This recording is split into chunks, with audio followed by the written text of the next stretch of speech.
जिंदगी गीत गजल है गाओ, रोना अच्छा नहीं संभल जाओ। जिंदगी गीत गजल है गाओ, रोना अच्छा नहीं संभल जाओ।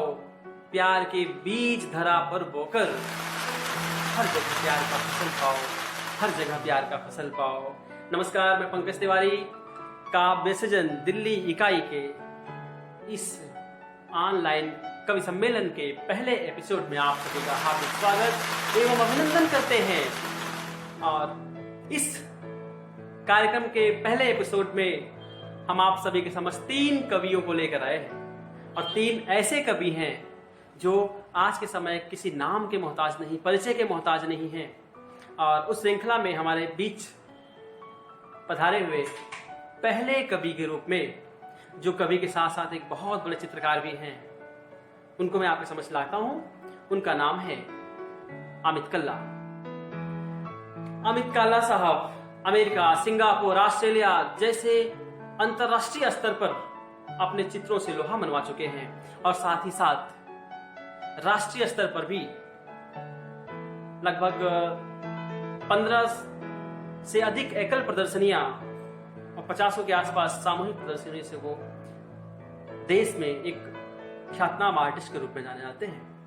और आर्टिस्ट के साथ साथ ही भारतीय ज्ञानपीठ की तरफ से नवलेखन पुरस्कार से भी सम्मानित हो चुके हैं और इसके साथ ही तमाम पुरस्कारों से उनको नवाजा जा चुका है। और अमित कल्ला साहब मॉडर्न आर्ट के बहुत बड़े विशेषज्ञ कहे जा सकते हैं। लेकिन आपको आश्चर्य होगा कि मॉडर्न आर्ट चित्र के माध्यम से हमारे आपके बीच बैठ बनाने वाले अमित कल्ला साहब की कविताएं भी मॉडर्न ही होती हैं। एब्स्ट्रैक्ट कविताएं लिखते हैं वो। अपने एब्स्ट्रैक्ट कविताओं के साथ उसी पेंटिंग वाले स्टाइल के साथ हमारे आपके बीच वो हाजिर हुए हैं। तो आइए सुनते हैं अमित कल्ला साहब।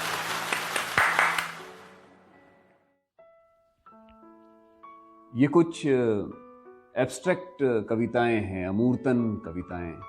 जैसी अमूर्तन चित्र हैं वैसी अमूर्तन कविताएं। तो पहली कविता है झर जाने से पहले। लौटना है उसे अपने घर, बहते समय के लौट जाने से पहले।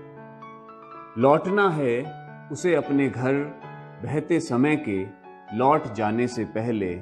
चखनी बारिश जो है बादलों के झर जाने से पहले। सुनना है वह देश राग, स्वरों के मौन हो जाने से पहले। क्या संभव प्रत्यभिज्ञान की संगति, कहीं कुछ होने जाने से पहले। लौटना है उसे अपने घर, बहते समय के लौट जाने से।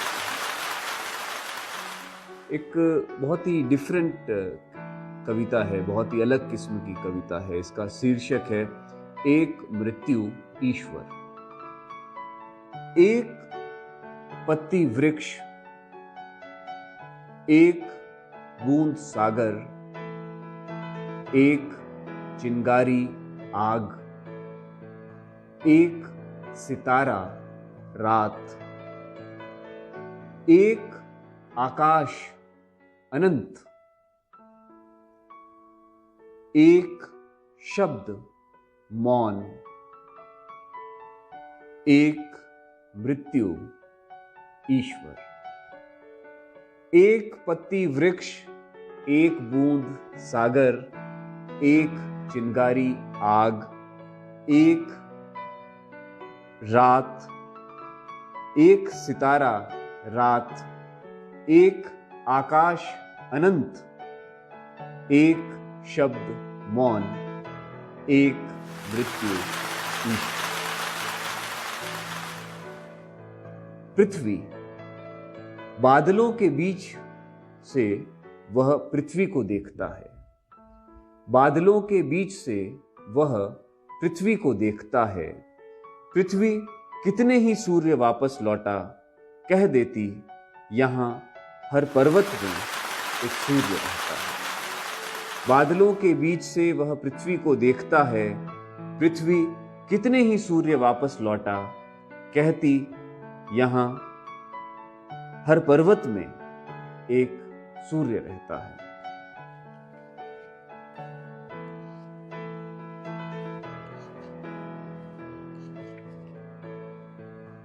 इसका शीर्षक है कोका बेली के फूल। रात भर जागे पानी के पंख अपनी ही शर्तों पर डूब डूब कर सूरज को कोका बेली के फूल विरासत में सौंप देते हैं।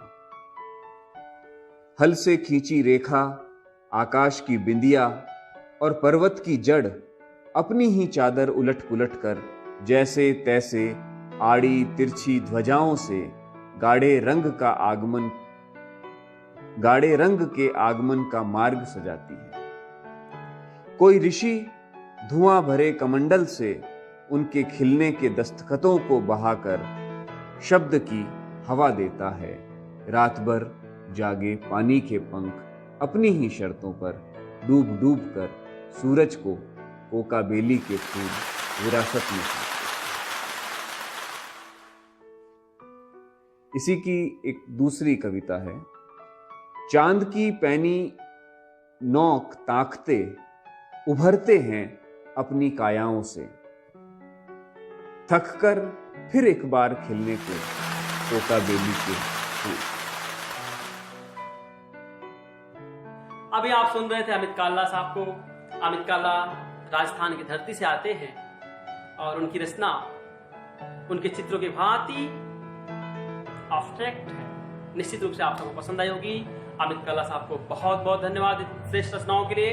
अब हम आपके सामने आमंत्रित करते हैं यूपी के जौनपुर से आने वाली लेकिन निवास महाराष्ट्र मुंबई में जो कल्पना चावला मेमोरियल अवार्ड सम्मानित और साथ ही नारी शक्ति सागर सम्मान से सम्मानित की जा चुकी है और सबसे बड़ी विभूषित रचनाएं हैं उनकी रचनाएं जब आप सुनेंगे तो निश्चित रूप से आप रचनाओं के साथ जुड़ जाएंगे।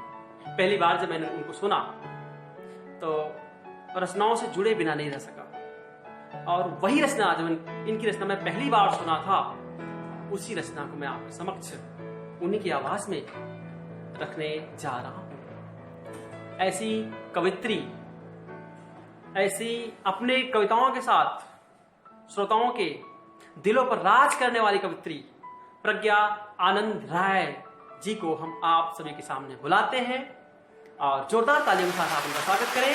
प्रज्ञा आनंद राय। नमस्कार, मैं प्रज्ञा आनंद राय एक रचना लेकर प्रस्तुत हुई हूँ। मेरी इस रचना में एक अजन्मी बेटी अपनी माँ के साथ संवाद कर रही है। वह क्या कहती है अपनी माँ से, क्या निवेदन कर रही है, सुनिएगा। वह कहती है, जन्म दे दो मुझे मैया तुम्हारे प्यार की खातिर, न मारो कोख में मुझको निठुर संसार की खातिर। ये मेरी धड़कने तुमसे, तुम ही से प्राण है मैया। तुम्हारी हूँ मैं परछाई, करो स्वीकार ओ मैया।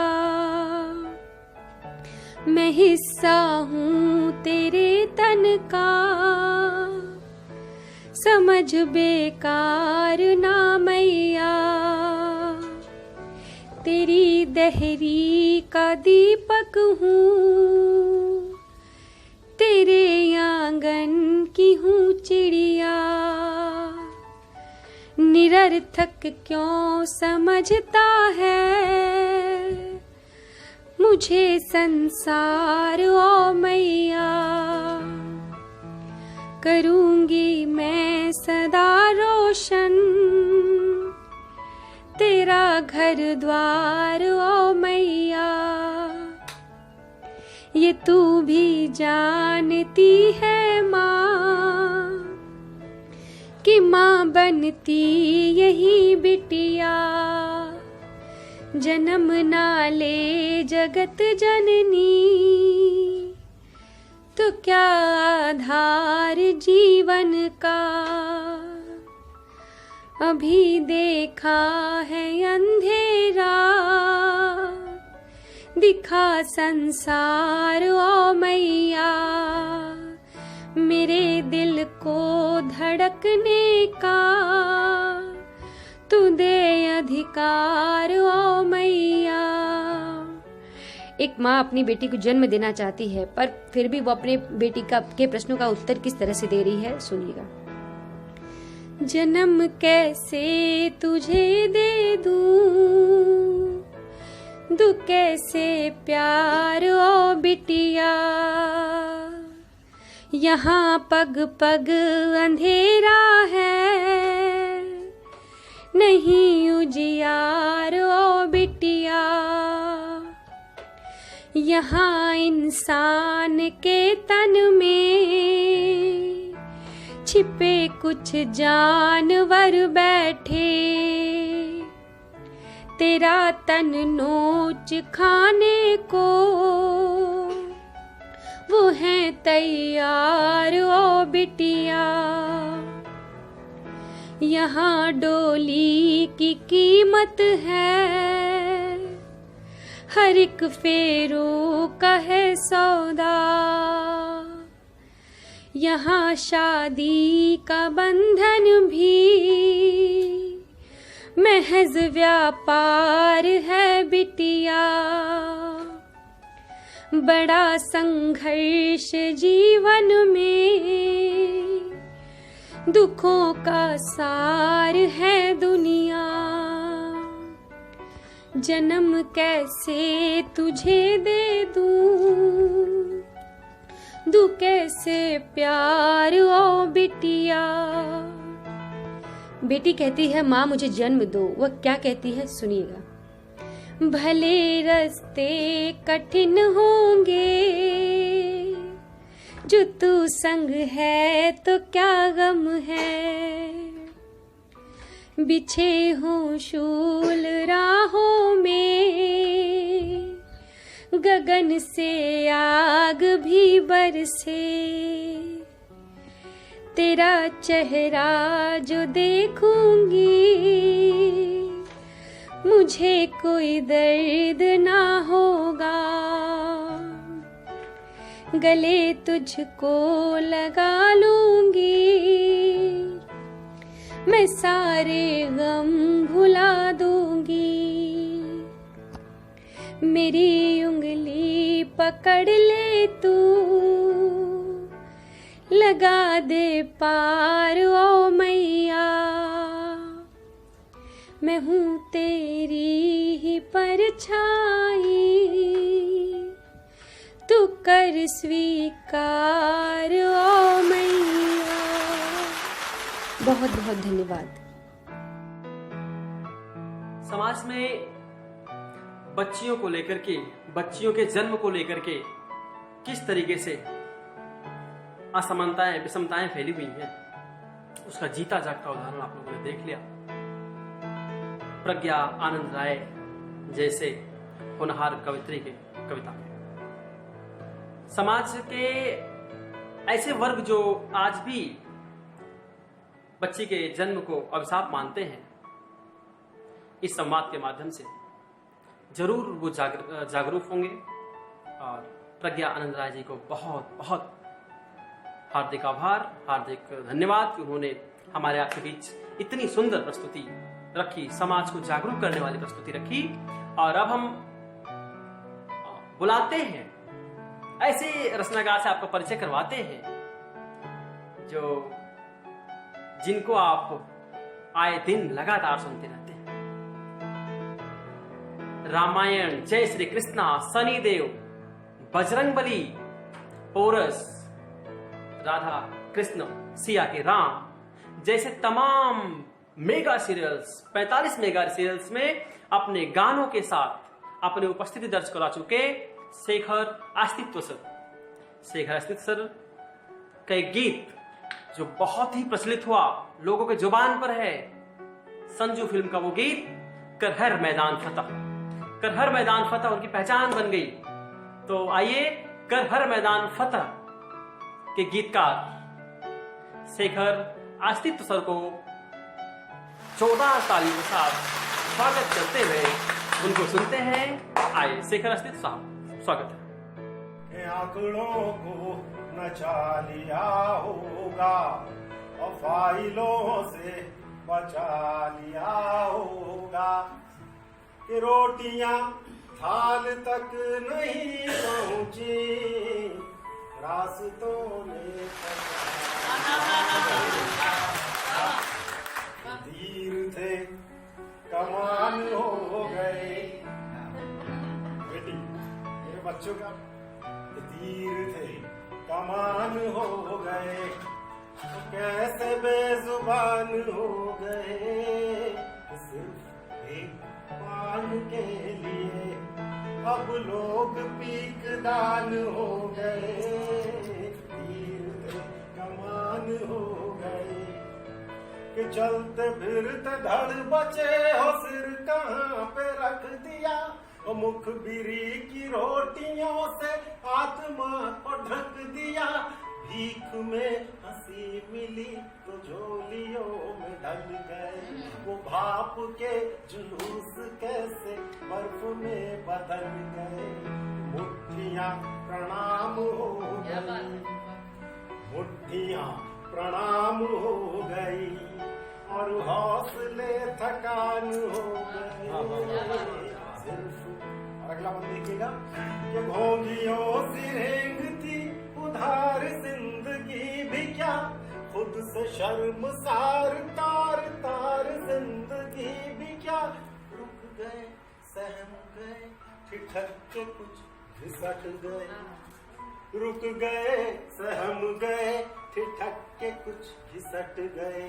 वो जब जरा हवा चली तो खोल में सिमट गए। जिंदगी को मौत कर दिया और लाश के समान हो गए।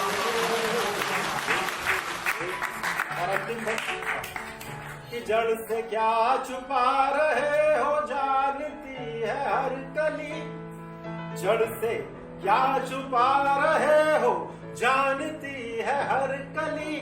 कि शाख ही कुल्हाड़ियों से मिलके पेड़ पर चले। वक्त का ये ठूठ को पलों को सब बताएगा, और तब विराम प्रश्न चिन्ह बन के सर उठाएगा। वो पूछेगा चढ़ाव कब कहाँ कैसे क्यों ढलान हो गए। एक पानी के लिए अब लोग पीकदान हो गए।